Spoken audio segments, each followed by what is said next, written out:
toda vez que você vai ser chamado por Deus para romper com a mediocridade, Deus te chama com uma ousadia. Deus te chama para você ter um ato de fé. Para você fazer alguma coisa no sobrenatural. Quando a gente ministra aqui das ofertas aqui, vamos lá, faz alguma coisa que sobrenatural de fé, não é porque alguém quer pegar o seu dinheiro aqui. Deus quer te mostrar que a fé, ela é materializada, ela não pode ser na abstração. Eu tenho que crer. Eu creio. Foi difícil entrar aqui, humanamente era impossível. Meu cálculo para entrar aqui nessa igreja era 25 mil reais. Não sei quantos lembram aqui na igreja que estavam comigo naquela época. 25 mil reais para deixar. Esse chão que você está pisando aí, querido, dá para você desenhar nele assim, ó, desenhado meio dedo assim de pó. Tem até bicho morto aqui. Aqui não tinha uma fiação, um fio, não tinha aqui. A iluminação nossa não existia, porque não tinha fio. A caixa d'água parada, tudo destruído, tudo nojento, as paredes horríveis. Aí nós vamos entrar aqui, vamos colocar um som. Vamos colocar 2 caixinhas para fazer aqui. Não pode ser 2 caixinhas, tem que colocar uma caixa para não dar reverberação. Quanto custa? 17 mil reais essa caixa aqui custa. Eu achava que ia gastar 25 em tudo. Eu falei que Deus me enganou. Eu não tinha fé suficiente para isso. Estão compreendendo?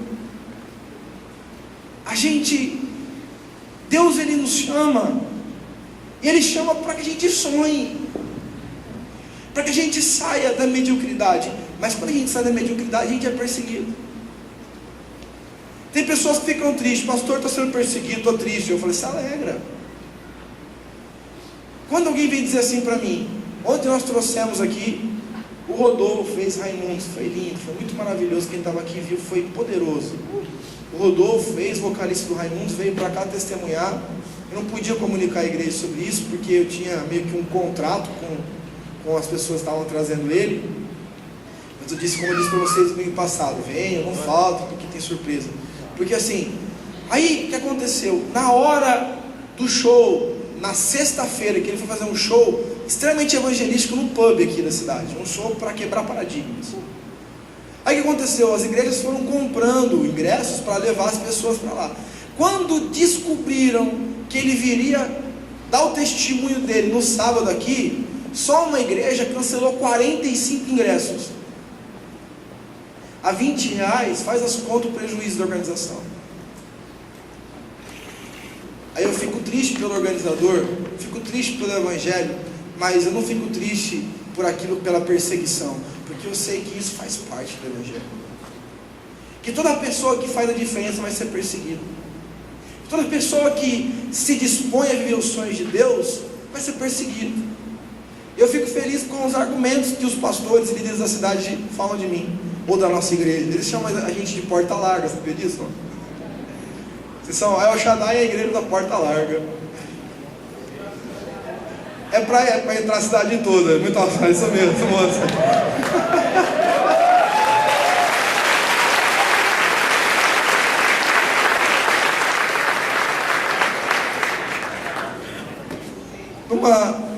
Eu acho engraçado isso.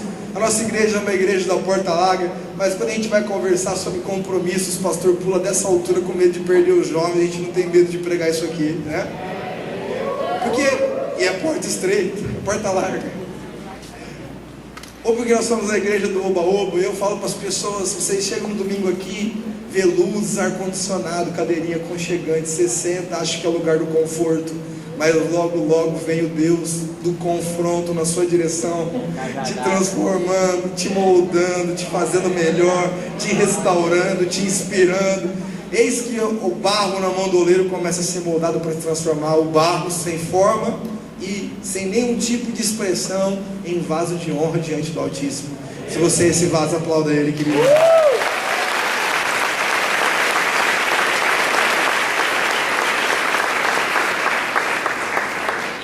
Em Manaus, no MIR de Manaus, nossos pastores lá, apóstolo Renê, a perseguição, ela saiu ela é absurda, assim. Lá você imagine 18 mil pessoas entrando num culto, aí depois 18 mil pessoas já lá de fora esperando o próximo. Você estacionar o seu carro para ir para o culto, você tem que guardar o seu carro a 1,5 km de distância do templo.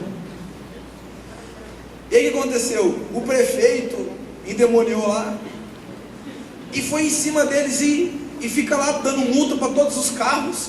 Então, se você vai lá e tem 2 crianças, você não vai deixar elas andarem 1,5 km para entrar na igreja. Se pelo menos você é um cavaleiro como eu, não faria isso. Para na frente da igreja, deixa sua mulher e seus filhos descerem e depois vai guardar seu carro, sim ou não?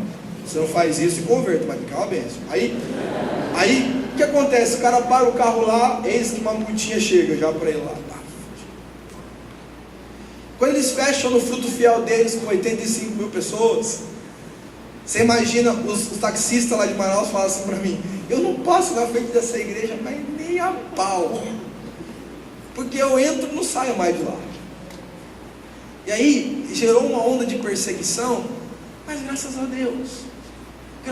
Deus, e eu sei que quanto mais você e eu crescermos, mais seremos perseguidos. Então, entre deixar de ser perseguido para viver mediocridade, eu prefiro crescer e ser perseguido. Amém ou não? Eu prefiro crescer em Deus, crescer em conhecimento, crescer em inspiração do Espírito. Eu prefiro viver a plenitude do Evangelho. Não importa que as pessoas falem ou digam. E você tem que olhar para essa perspectiva. Não se importe com as pessoas que te percebem. Ah, mas meu pai diz para mim assim. Minha mãe diz assim. Meu avô disse que eu estou louco, que eu estou fanático, que eu estou bêbado do Evangelho, que eu estou... Não ligue, querido, não ligue. Sabe por quê? Porque o tempo revela que as suas escolhas em Deus são as melhores escolhas. As pessoas vão olhar para você e vão dizer assim: meu, o que aconteceu contigo, velho? Tem algumas pessoas que me encontram aí e falam assim: vem cá só um pouquinho, você virou pastor mesmo? Eu falei: virei, cara. Quer dizer, Deus virou eu não virei não. Aí ele fala assim: nossa, acredito, mas é verdade. As pessoas vão ser impactadas pelo nosso testemunho, vão ser impactadas por aquilo que somos. E mesmo aqueles que perseguiram, aqueles que nos perseguiram, ontem veio aqui no culto uma pessoa ontem, nem sei se ela está aqui hoje, esse homem, que um dia me chamou pro pau, cara, no meio da rua, assim, foi atrás de mim com uma moto, com um carro atrás de mim, me chamando para brigar. Eu já era cristão, eu confesso que eu queria descer. Foi uma luta comigo, acho que doeria menos apanhar dele. Mas a mortificação, eu falei: não vou descer. Aí eu parei o carro, abaixei o vidro e falei assim: ó, não vou brigar com você. Não, na verdade eu falei um pouco diferente. Eu falei assim: eu não vou te quebrar, porque eu amo Jesus. E fui embora. E eu lembro que eu vinha assim, dei uns murros assim no volante e dizia: não é justo, Senhor, eu preferia apanhar. E eu fui embora. Aí esse homem, esse cara aí, que é um querido meu, eu amo esse menino hoje, uma benção. Ele foi lá, chegou e nessa perseguição, porque não tinha muito sentido ele estar na sua briga, ele veio atrás de mim, sem fundamento naquele momento, mas ele sabe que não era uma coisa demoníaca, hoje, né? Aí ele chegou, arranjou uma briga, arrebentaram o coitado do cara, estouraram o nariz dele, quebraram tudo. Aí eu estava indo embora para minha casa um dia, Deus falou assim, eu falei assim: Senhor, me desculpa eu ter esse sentimento, mas eu até que gostei, assim. Porque eu sou sincero com Deus, irmão, eu não invento nada, eu falo a verdade para ele. Aí eu falei, eu fiquei até gostei, Deus falou assim: que bom, filho. Então, já que você gostou disso, agora você vai pregar meu evangelho lá na casa dele. Eu falei: não. Eu falei: não vou, Senhor, não. Deus falou assim: agora ele vai crer, ele vai entender o amor de Deus. Eu falei: não. Eu me senti Jonas, querendo fugir. Eu acho que eu preferi estar na boca do peixe do que falar com ele. E Deus falou assim para mim: você tem que ir, filho, você tem que ir. Eu cheguei lá, bati na porta da casa dele.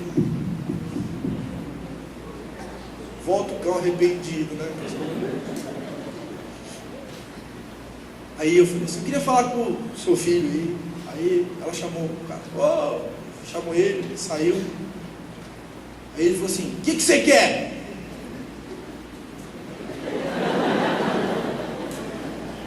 Quero falar com você sobre coisas maravilhosas. Aí o cara: o que você quer? Veio assim meio que intimando, achou que eu tava, sei lá, tirando um sarro na cara dele, chamando ele para brigar, sei lá, né? Aí eu comecei a falar do amor de Deus para a vida dele. E ontem ele estava aqui, está convertido. Ele me abraçou assim, falou assim: William, você sabe que você tem muito na minha conversão, porque aquela atitude que você teve mudou minha vida. Eu falei: glória a Deus por isso. Deus vai entregar todos os seus inimigos para te honrar, para se converter, para mudar suas posturas, quando nós reagimos como Jesus reage. Amém? Dói um pouquinho, é difícil na hora, mas depois você fica orgulhoso de ter feito. Vai por mim, é bênção. Tá bom? Terceiro, ele enfrentou os ciúmes, aquilo que nós estamos falando. Tem uma coisa, Max Lucado escreve uma coisa que eu acho linda sobre os ciúmes. Ele fala que um dia, na igreja, tem uma mulher na igreja onde ele congrega lá. Essa mulher, segundo ele, quando ele escreve o livro dele, isso é muito engraçado, ele fala assim que ela traz pêssegos em conserva, sabe? Ele fala que ela trouxe os pêssegos do céu, porque não existe nenhum outro lugar que faz pêssego daquele jeito. Aí ele ganha aquele pêssego e coloca lá e leva para casa, unhas e dentes. Aí chega a visita lá, ele nem quer oferecer. E ele vai comendo, ele vai lembrando, está acabando. E ele falou assim, ele falando, ele confessando o pecado dele de inveja. Ele falou assim, aí eu fiquei pensando, o marido dessa mulher tem o pêssego quando ele quiser. Eu não tenho pêssego. Quando acaba o pêssego, eis que ela prepara uma nova vasilha para ele de pêssegos novinhos e frescos. Ele falou assim, eu comecei a invejá-lo. Não é nem a mulher do homem, mas o dom da culinária que ela tem. Eu queria ter uma esposa que fizesse pêssegos em conserva como ela faz. Está dando para compreender, querido senhor? A inveja, ela é uma característica do ser humano. Você olha para o bebezinho e fala assim, que lindo. Daqui a pouco ele fala assim, me dá e não dou para ninguém. Ô filho, será que você pode me dar o salgadinho? Não, é meu. É natural. E a gente começa a olhar para o outro e começa a ver o que o outro tem que a gente não tem. E se o outro, aí a menina vai lá, está super feliz, né? Aí de repente ela vai lá, só um parênteses. Vocês sabiam que um dos tratamentos para depressão, tem psicólogo aqui, sabe que eu estou falando a verdade? Daniel Goleman, no livro Inteligência Emocional dele, que é um PhD em psicologia, ele diz assim, que um dos tratamentos, infelizmente, que dá muito sucesso com depressivos, é fazer com que essa pessoa veja quadros horríveis com outras pessoas. Você sabia que o índice de depressão na classe média alta é muito grande? E um dos grandes motivos disso é porque a classe média alta se relaciona com as pessoas ricas, elas se projetam numa vida igual dos ricos, e por não terem a vida rica, ela vai lá e entra em frustração. E a pessoa que é classe média, normal, tem relacionamento com classe média e classe baixa, ela não entra, tem mais dificuldade de entrar em depressão porque ela não se projeta em ninguém. Sabiam disso? A inveja é algo destruidor para a nossa alma. E os irmãos de José ficaram com inveja. Olha o que a Bíblia diz em Gênesis 37:11. Seus irmãos lhe tinham ciúmes. A irmã da igreja está super feliz, né?